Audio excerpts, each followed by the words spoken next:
G'day everybody, well here I am in the Parliament of Victoria and we don't start sitting till 2:30 and they're very different sittings at the moment.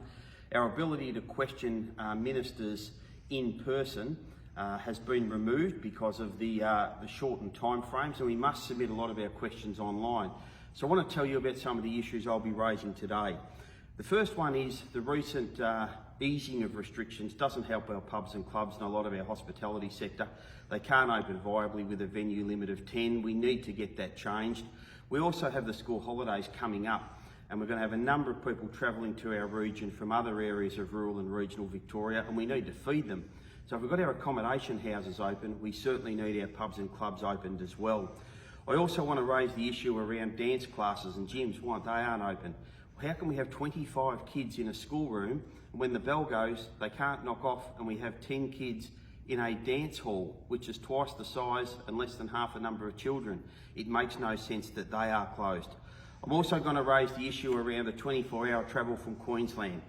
Why we are expecting our grey nomads to make that enormously long journey, 1,200 kilometres in 24 hours, is beyond me. We need to at least make that 36 hours. This is the government that tells us not to travel while drowsy.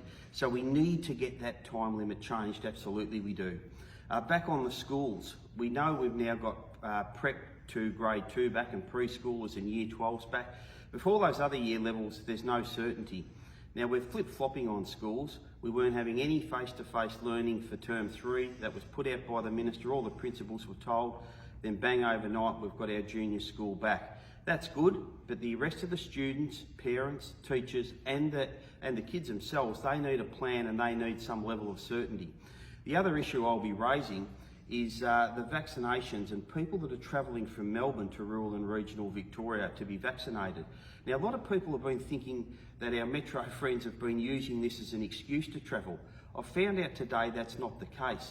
These people are being allocated appointments in places like Bairnsdale on one side of the state and Horsham on the other side of the state because of the state government's booking system. They don't want to have to travel a 6 or 7 hour round trip, but that's what they're being told to do by the government, and they need to fix that system to allocate vaccination appointments at clinics that are much closer to the metro area.